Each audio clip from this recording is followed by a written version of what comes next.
Hi, everyone. Thanks for having us here. All right, so I think let's start with this buzzword of, you must have heard these terms, agentic AI and AI agents being used interchangeably, right? Uh, but let's today we'll demystify a lot of these concepts and also focus on AI governance, why it is important, and then how we can adopt AI at scale responsibly in the right manner so that the agents can do the work correctly and as intended and do not go out of control, right? So let's start with this, with the buzzword. What is the difference between the two? Agentic AI is primarily which involves agents, multiple agents together, which work together like a team, and each agent is like performing a different role. All right, and then towards a common goal, they work together. They have better memory. They can orchestrate. They can take actions. They are more adaptive, right? And then they are more autonomous overall. They can tackle more complexity. They can break it down to that level. But AI agent is a single agent, which will, of course, based on a specific role, it will execute that work, and accordingly it will based on the input it's requested, it will act on that. So there's a difference between the two. You must understand when these words are used in, and you must use it in the right context. And then overall, when you think of AI adoption, right, there are a lot of organizations where agentic concepts are already being realized, right? Although we are not there yet completely, but the journey has already begun, and you would have seen that already. But then, are we, as per Gartner's study, the overall journey will still require organizations to achieve very high levels of AI maturity. So there's a maturity. So AI is assessed as per their various levels of maturity, and the highest level is where the true agentic concepts will be realized end to end, and that is what, as organizations, we must focus on. And how do we achieve that highest level of AI maturity? There are various dimensions to it, right? So the AI maturity is measured across dimensions like strategy. Do you have a strategy? Do you have the right operating model? Are you also measuring and tracking these benefits? Do you have the right AI engineering skills in your organization? Do you have the right responsible AI practices and AI governance? And across all these dimensions, AI governance is one of the most important dimension to assess your AI maturity. Yeah, and that is why we are here today. We'll discuss and focus on this particular dimension on agentic AI governance, how it can be governed and adopted at scale responsibly. All right, and then with that, with all of this hype and buzz around AI agents, let's hear from our colleagues today as to what is the management perspective on this technology becoming more and more democratized today, and how is the adoption today on AI in various organizations. So maybe let's start with you, Makesh. What do you think is the management perspective on agentic adoption and democratization? Um, Good afternoon, everybody. Thanks, Manisha, for giving initial insights about AI and agentic AI and the various dimensions of agentic AI. I was talking on the backstage some time back with few of my fellow peers, and they were quite excited to hear about the topic, right? So we are. It's just catching up right now. It may not be completely new. Still, organizations are struggling to gain the momentum in adopting Gen AI. What is this? A new terminology or a buzzword called agentic AI. Uh, I think in today's context, especially post-COVID arena, I think things have changed a lot. Management is quick enough to adopt new technologies, new solutions, innovative ideas to better the customer experience better the efficiency of the internal processes, reduce the cost or optimize the cost. End of the day, everything is going to be looped back with the business objectives. As long as it's meeting the business objectives and making the life better for any of these stakeholders, I think management is open enough to adopt any of these technologies. So agentic AI is going to be one among them. Uh, the concern which was raised in some of the boardrooms is like, while we are exploring, be little conscious about where we are exploring this and what are the precautions which we are taking, and ensure that there is no impact or minimal impact to the stakeholders.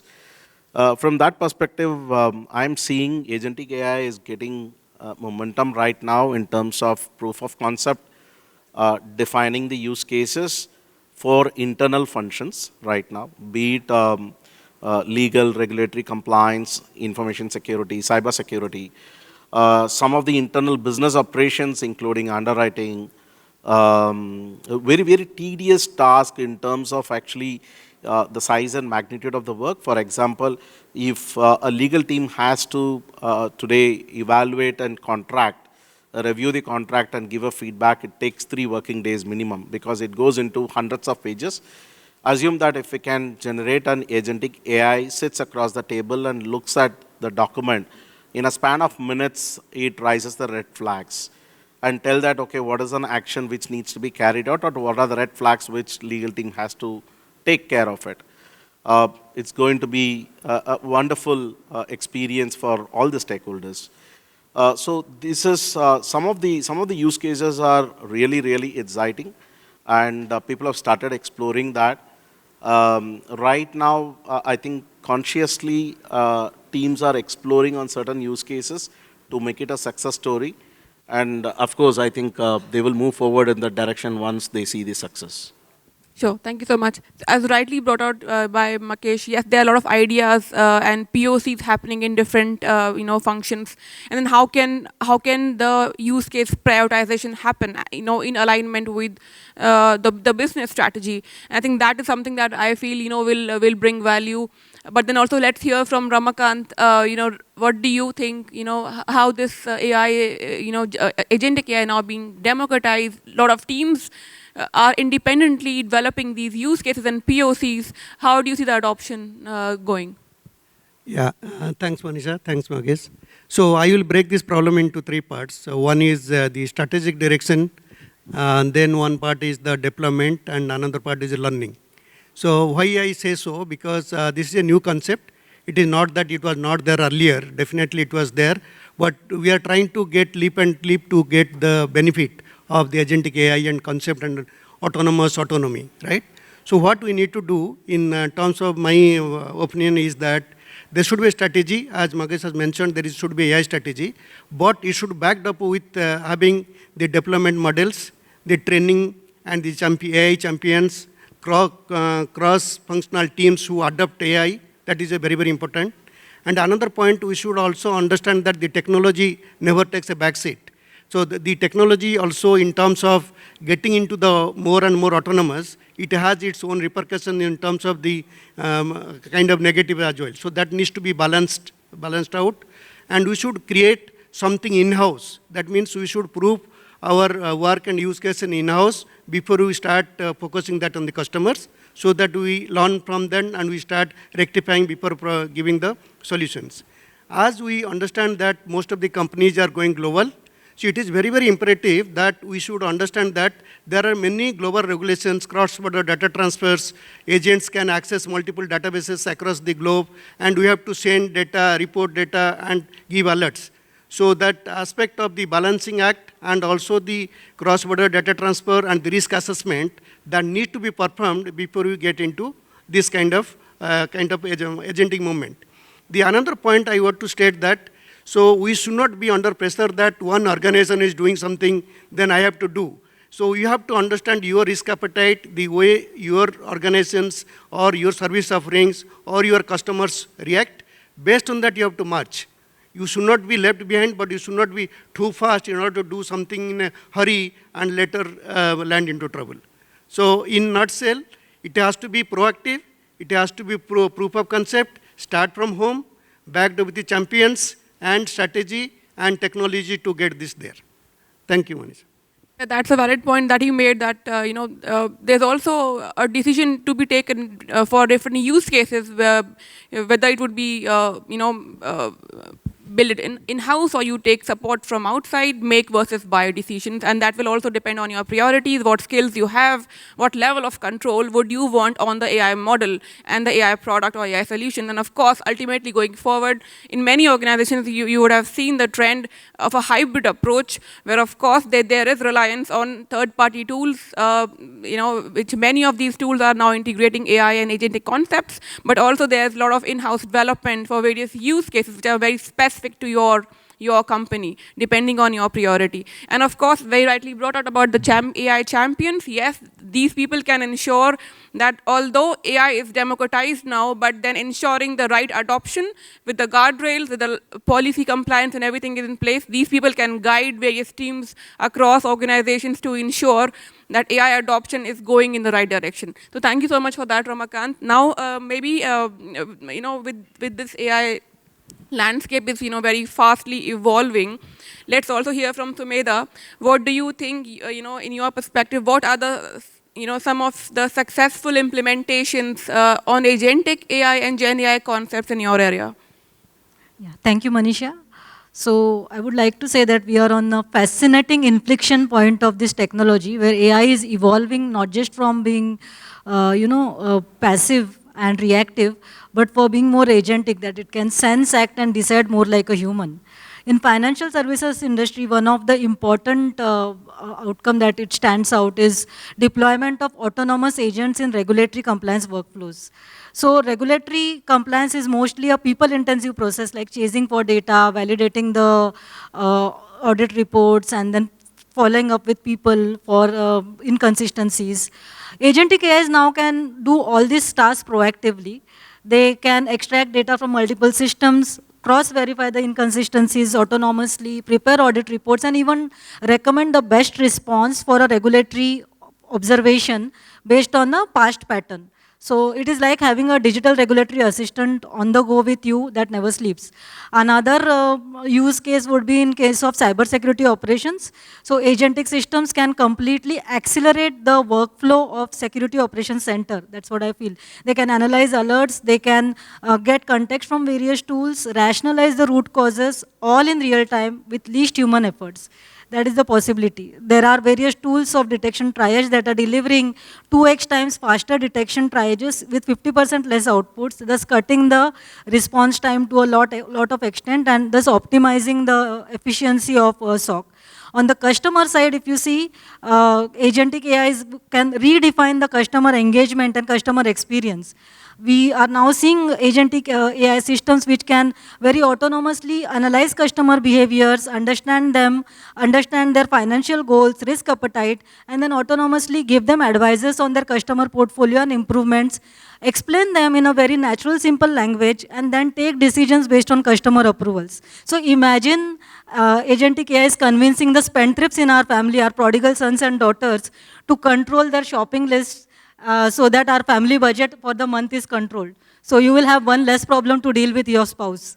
So all said and done, the shift from passive to proactive AI is making the financial industry more efficient, more secure, and surprisingly more human-centered, because while AI will do all the heavy lifting, people will have more time in hand for strategy and innovation. That's what I feel. Yeah, very well brought out, very interesting use cases, Sumedha. And yes, you're right.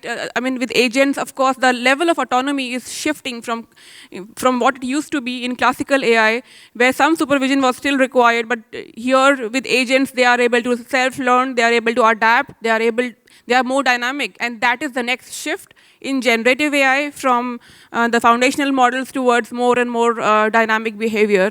And of course, customer support and regulatory agents and assistants are definitely, revamping the whole processes. Let's also hear from you, Rohit. What do you think, are some successful implementations that, you have seen in your area and organization? Thanks, Manisha. Good afternoon, everyone. So, successful implementation, before going to that, I would like to highlight upon what exactly the agentic AI. What I believe is it is actually the transformation of generative AI to the next level. So generative AI was kind of reactive, where you are providing the model a prompt and it provides you an output. But agentic AI is being more proactive. It's Gen AI, I said, is reactive. Agentic AI is more proactive, and it's more autonomous. So, if most of us are aware about like the LLM models, so when we ask something through the generative AI model, input goes into the LLM and then output comes in, which is different than the input. It creates actually generating something, right? So in agentic AI, there are multiple LLM models. So you can consider it as a multiple generative AI running together, which makes an agentic AI. And it is more proactive. If one use case I can give from my cyber operations domain perspective. So if you guys know about the cyber threat hunting, which is a kind of a proactive approach of finding threats into your environment. So in the earlier days, while the cyber threat hunting was kind of evolving, you'll have to study your network, study your infrastructure, kind of the logs and data sets residing in, then create a hypothesis out of it, and then you execute that hypothesis in your environment and test that. That is how the threat hunting being done. Then the generative AI comes in, where it is helping you to find the hypothesis for you. For example, like a specific kind of logs residing in your environment, a specific kind of endpoints are there, like Windows, Mac, Linux, a specific kind of applications are running. You ingest all that data to the LLM model, that is generative AI, and it generate a hypothesis out of it. But again, you will have to test that hypothesis through yourself, or again asking it to the generative AI to execute it. So it is a kind of providing instruction to the model again and again. So when the agentic AI comes in, it is doing every single thing right from the scratch to the execution, complete execution of that thing to you. So what transition that I have seen in my domain from, particularly from the threat hunting perspective, that whole thing is getting completely automated and getting executed very seamlessly through the generative AI. But through the agentic AI, I would again say it's a kind of evolving. Everyone is claiming that we are using the agentic AI, or we are having the agentic agents ready with us, but it is again getting tested right now. The output we are seeing right now is kind of the collaborative generative AI effort, which is getting claimed as an agentic AI. Sure. Thank you so much, Rohit, for the perspective. And really, you are right. I mean, Agentic is the next level of Gen AI. Of course, we started with foundational models, with whom we would interact with prompts and all of that. But Agentic actually takes it to the next level, where you are able to break down the problem, and they can act even without chatting.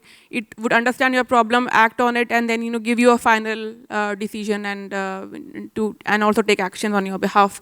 So I think now let's move to the next segment on understanding the risks which are emerging with this AI, Gen AI and agentic concepts. You would know this technology is very different from classical AI, and hence it opens up new levels of risks. New emerging risks come with this technology. It also opens up new attack surfaces. Yeah, how do we tackle them? What are these risks? Let's hear, from everyone. And also, how do we need to evolve our AI policies, our AI governance? Because the ones that were used earlier are not enough today. How do we want to govern these agents so that they work as intended, do not go out of control? So let's start from Ramakant. Let's hear from you. What are these new emerging risks and concerns around privacy that you see with this technology? Yeah, thanks, Manisha. Nice question and pertinent to the discussion on this era. So there are a few points that we need to understand about how the overall the data life cycle that revolves around. So as we know that we start with the data collection, then transfer operations, then storage, then purging, then download, upload. So we all understand about that. So as we deploy the agentic AI, so the AI goes and searches a lot of different kind of databases with a lot of personal data in that, right? And it doesn't have restriction of data minimization as a principle. That means it doesn't restrict the data not to be collected because it doesn't have those kinds of intelligence unless it is fed to, number one. So hence it violates the data minimization principle that is expected in any kind of privacy, that is a minimum. The second aspect is the purpose and the use. So what happens in the whole concept that the purpose and use of the agentic AI, if it is not calibrated well, not balanced well and fed into the algorithms and it is not kind of made accurate, then it starts using the same data for the many other kind of things, which also violates the purpose there. The third one is the data accuracy. As we understand that it collects a lot of volume of data from different data sources across the globe and store in a particular kind of environment, either in cloud or the data location or the data collector. But it doesn't take care of the accuracy. Although there are different data cleansing, data accuracy tools which may be utilized, but it is not absolutely so. So hence, the accuracy has an impact because that will definitely create some kind of false positives and which will create some harm to the individuals. Now moving to the next one, data purging or data deletion, right to erasure. What happens in this concept that unfortunately all these AI models, they need a lot of data for training the models for the better accuracy. So there is no chance at any point of time, there is no division or at this point of time there is no device of any kind of mandate for deletion of the data unless it is anonymized. Then the data which is stored for training the models is also very, very risky. So that means although it is available, but it is not with the right set of intention. Now moving to the cross-border data transfer, which is going to be the more kind of go-to market right now because everybody is going global. So hence a lot of data has to be transferred across the globe, not physical transfer, of course all through the digital transfer. But just imagine that a lot of agents which are running in India, they are fetching data from different parts of the world, providing services at a centralized location to any other country. That means there are n number of different privacy regulations which are to track us, and we are not sure how the data transfer mechanisms are already done through either the mutual treaty agreements or the adequate conditions or the data privacy transfer mechanisms. Absolutely. Just being conscious of time, let's also quickly hear Yes. from Sumedha as well. What do you think are the emerging risks from this technology? Yes, so AI brings with it a lot of powerful capabilities, but the risk that we were, as you rightly said, we were dealing with, earlier we were dealing with mostly bad inputs and biased models. Now the threat landscape has changed dramatically. We have something like prompt injection attacks where attackers can, implement some malicious inputs to the AI and influence its decision making. Then there is model manipulation. They can influence the adversaries can influence the learning model itself of the AI and give biased outcomes and even exfiltrate sensitive data. Let's not forget agent hallucinations, where AI very confidently gives you a wrong output based on incorrect interpretation of data. So imagine in a BFSI setup where AI generates a completely incorrect regulatory submission for you, or let's say if agentic AI flags a fraudulent transaction as clean, then we will need to have some another agent to catch up with the Vijay Mallya's and Nirav Modi's of this world. So that is the kind of risk we are talking about. From one of the other less spoken risk is about agentic AI drift, where AI slowly starts moving away from the scope what it is intended for and starts making decisions on its own, outside its scope. Then from data privacy perspective, I would say that unauthorized access and unintentional access to PII data, which is very important because AIs take their data from various systems together, CRMs, audit logs and all, which has very less human intervention. So the best defense for this is having responsible agent governance, going to the basics of role-based access control and all, but also having... We will hear that just now, quickly looking at the time as well. Yes, malicious attacks, as she brought out, prompt injection attacks, jailbreaking, ASCII art, all of these are new kinds of attacks which have never happened before. Copyright infringement, there are web crawlers which are copying data from all across even when they are not permitted to, right? And data privacy concerns. And all of this, what should we do? How do we deal with this so that we ensure that the agent, does not go out of control? It is, it is not deviating from its intended behavior. What are the actions that we need to take together? What is that overarching policy change we require across organizations? And of course, no one organization the organizations are different. They are set up differently. They have different infra. They have different regulations. But then what could be the best practices that we can have to ensure proper governance for agents? Let's hear from you, Mukesh. Thanks, Manisha. I think most of the points have been conveyed by my fellow panelists.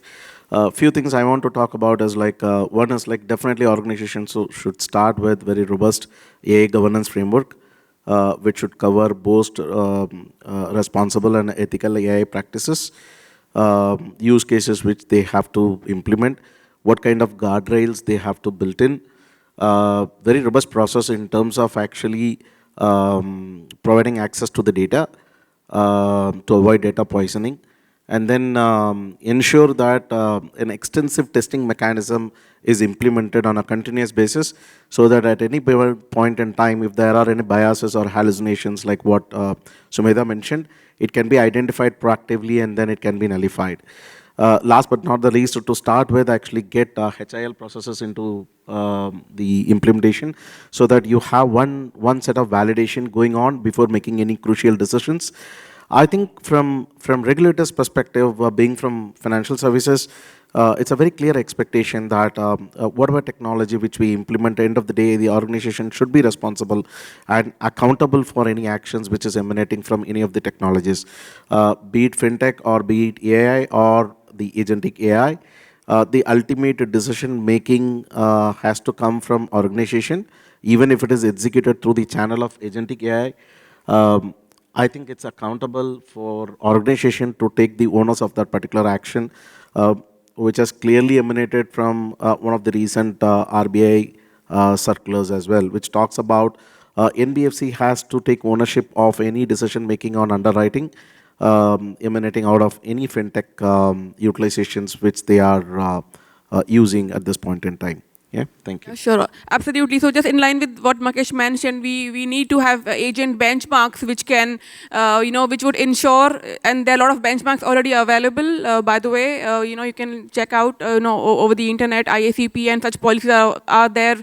There are re-benchmarks, Web Arena, and then SciBench, and these kind of benchmarks are available which measure agent performance across different capabilities like software engineering, cyber security, and all such different kinds of aspects. And then with these benchmarks, you can assess how accurate the output of these agents are. And these can be used as your benchmarks, as your thresholds to ensure that the agents that you pick up for implementation are always in line with your goals. And then besides that, there are also agent interventions which are best practices to ensure that the risks are managed perfectly, and it primarily agent interventions focus on control, transparency, and explainability, and these kind of aspects. Again, these are already available and being researched and prototyped, and all these intervention aspects would ensure that the actions of the agents are tracked. It does not go out of control, and there are sufficient guardrails which can ensure even if it goes out of control, it can be brought back to track. Yeah. Now, with that perspective, Rohit, let's also hear from you. What do you think about the AI? What governance can be is required in today's most of the this thing? things already being covered. Just to add in, so as we know that it's an autonomous system, so how much autonomy you wants to give to that model, that is very important. Another is how much integrity you are relying on that. So for example, if you are using the chat GPT, everyone is using that, and if you are I'm here sitting here and I'm speaking at DSCI, and if I give a prompt to the chat GPT and says, write a poem on Rohit and DSCI. So we'll see a very good written Shakespeare sonnet came out of that model. So there are a lot of integrity issues, accuracy issues that has to be addressed through the governance and regulations. Yeah, great. Thank you so much. Now, just quickly, let's hear from each one of you. What is that one, just winding up the overall session, one crisp message you would like to give to our audience here? What is that one mindset shift that is required, for leaders to truly ensure responsible AI adoption and doing AI for good? Let's hear from you, Ramakant. Yeah, so one message from my side is use AI responsibly, using responsibly AI, and start with privacy by design and responsible by AI by design. Okay, how about you? I feel, as I told, there's a statement which I always believe, that AI is like growing a kid. So ensure that you trust with caution. Perfect. Rohit? So AI was always there, at least for 18, 20 years. We learned it into the academics, artificial intelligence. Then the Gen AI comes in, then the Agentic AI comes in. So try to learn that what exactly the model is. Don't go to the buzzword, and then try to learn the compliance issues or the integrity issues around it. Sure, thank you. Sumedha, how about you? Yeah, so I would say rather than treating AI as a tool, let's treat it as a team member, so that tools need control, but team members need trust, accountability, and governance. So if AI is a brain, governance is the conscience, and both need to act together. Otherwise, we are just giving Ferrari in hands of a teenager, which is without a brake. Very well said. And maybe I can also share. I feel as AI and Gen AI, whatever, of course, it's all artificial intelligence. It is getting evolved and getting more democratized. It's in the hands of all of you now. Now, we have to be responsible enough. Just because it's available for you does not mean you, digress. We have to understand the responsible aspects of it, and then, of course, use it for the good, not for any other purpose. So it's now we all have to come together and, do it for the benefit of the world, I would say. Thank you so much, everyone. Thank you. Now we are open for questions. Let's hear from our audience. If you have any queries, any comments, any feedback, or anyone just wants to add to what we just talked about. Yeah, let's hear from you. Yeah, hi. Good evening. My name is Suhas. I represent Winca Cyber. I have a question for anyone can answer from the panelists. Assuming there's a lucky draw and you have a 1,000 crore property being given free and you're participating in the raffle and you run into a problem, you have two choices. Either call a call center or use a AI bot. What will you prefer? That's a very, very good question. And I think this is the mindset shift that we were talking about. It's not just about implementing technology, but the users of this technology. Do we trust it enough today? And in running in such a situation, which one would you prefer? I would like to hear from our audience, maybe. Yeah? That's fine. Anyone want to answer? There are some. I would prefer to go with chatbot or a AI, because at least I know logically like where it ends. With a human, you have in psychology to never end the story, right? When you don't get what you want, you keep on harbor about it. At least with the logical conclusion, you can't go beyond certain limits with the bot. So at least you know the end story there. Yeah. Thank you. So I'll go with call center, because at least someone will answer, And in chatbot, that guy will not take my name and put somewhere to have some harm later. Eventually, chatbot will direct you to the human once it is fed up. But then, maybe you gave a very interesting scenario, but if you look at the adoption part, there are critical situations where AI has taken over. For example, in hospital operations, right? There are a lot of robotic surgeries, I think, which is very, very critical, very scary also. Would you, and people have started trusting them. So I think with the maturity of AI, the trust is happening. And of course, otherwise it's an individual's choice as well. But I would say the trust is increasing. Yes, there are scenarios where AI fails, but yes, the trust is definitely increasing every day. We already see, AI embedded in so many critical processes. But yes, with more risky processes comes more and more regulation and more better risk management as per the risk levels, right? And so human in the loop is also equally important to deal with these kind of scenarios. Thank you so much for your question. Great question. Anyone else? This is Ruba from JP Morgan. I have very legit question, which I have experienced recently with ChatGPT, right? So I had one question for which I already know the answer. I just wanted to test ChatGPT, and ChatGPT came with an answer, and I asked ChatGPT that, are you sure about the same? And the second part, it gave me another solution. So my question is, with agentic AI, would it be more precise, or would it give us multiple choice, answers, as compared to the ChatGPT, which is more hybrid, and it would be towards the traditional AI side? Yeah, that's a great question. See, you also have to understand, from classical AI used to be more deterministic, and generative AI is more creative. So I tell you what, every time you type the same question, you will always get a different answer. You must have seen that already, right?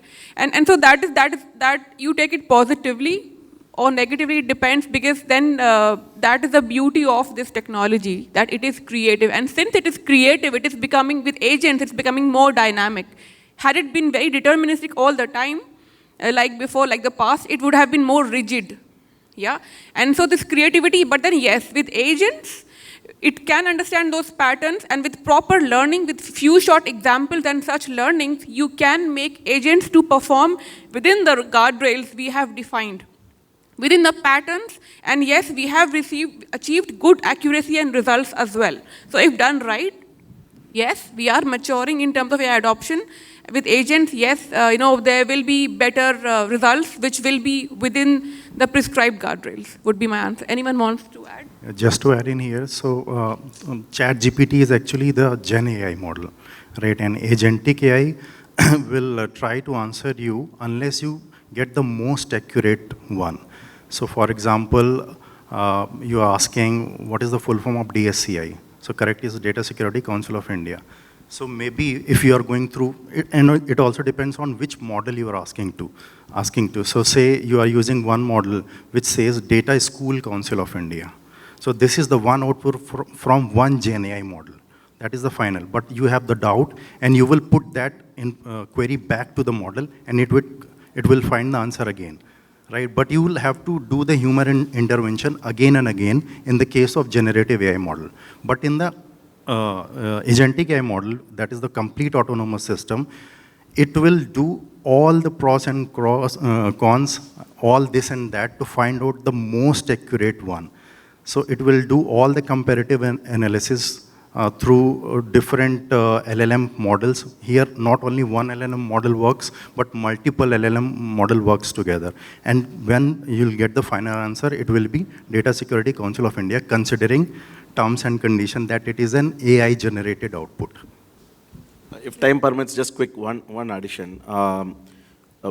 What I feel is, like, I think from the Gen AI perspective, I think you have both the options. Like, as Manisha was mentioning, it's more of creative side of generative AI. It keeps on actually looking out for choices. But actually, that's where I was talking about how you implement an AI is going to make sense. So in ChatGPT, actually, while you are implementing enterprise-wide ChatGPT, I think you have guardrails which you can create. which ensures at least the facts what Rohit was mentioning right now, it cannot be manipulated. You ask 1,000 times, the facts remains the facts, right? Well, you talk about something which is very, very generative, very, very dynamic, which is very customized question. You give some details, that's called prompt engineering. The more you customize your questions, the more you give inputs for one paragraph, it will take each and every paragraph as a condition to go ahead and actually generate an answer for you, right? That's going to be more creative, more dynamic, and more customized. So if you are looking for facts, then you specify that, and without any customization, it will give you an answer. It cannot be changed. So that's the guardrail which you have to create in an enterprise world. Yeah, thank you. Thank you. Thank you so much, everyone, for joining us.